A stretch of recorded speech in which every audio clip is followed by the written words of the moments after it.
ৰাজ্যত বিধানসভা নিৰ্বাচন সমাগত শাসকীয় দলৰ উপৰিও বিভিন্ন ৰাজনৈতিক দলসমূহ এতিয়া সাজু হৈছে আগন্তুক নিৰ্বাচনলৈ। দেওবাৰে নকছাৰী গোহাঁইবাৰী নাট্য মন্দিৰত ভাৰতীয় জাতীয় কংগ্ৰেছ দলৰ সংখ্যালঘু কোষৰ এখনি সভা অনুষ্ঠিত হয়।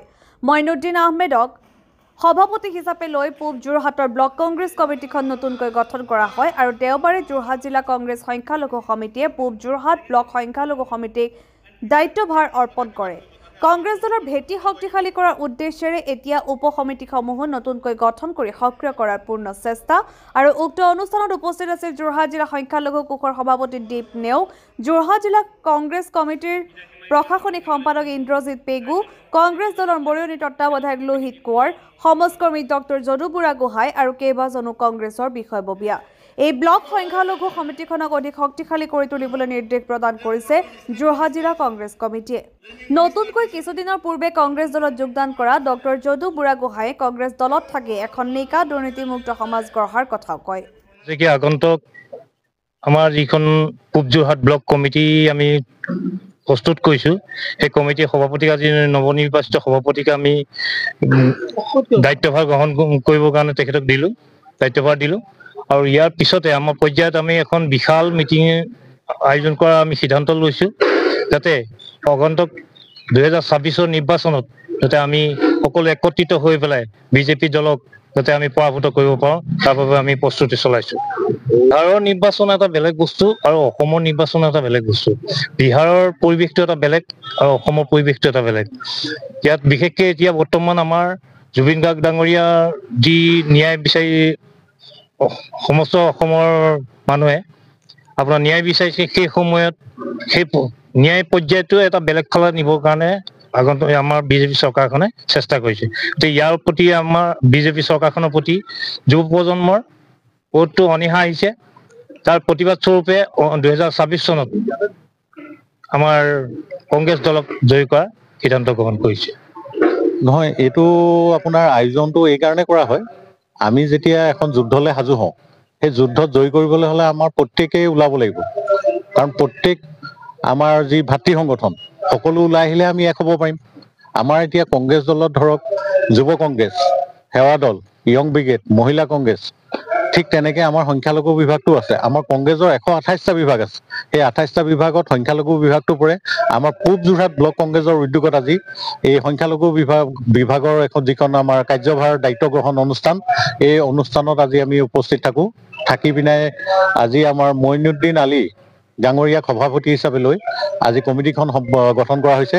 আৰু মই প্ৰত্যেকলৈকে আন্তৰিক শুভেচ্ছা জনাই এই কমিটিখনলৈ শুভেচ্ছা জনাইছোঁ। ধন্যবাদ। নহয়, বিহাৰৰ নিৰ্বাচনটো অসমত কেতিয়াও প্ৰভাৱ নপৰে, কাৰণ বিহাৰৰ যিটো জনগাঁথনি, সেই জনগাঁথনিটো আমাৰ অসমৰ লগত সম্পূৰ্ণ পৃথক।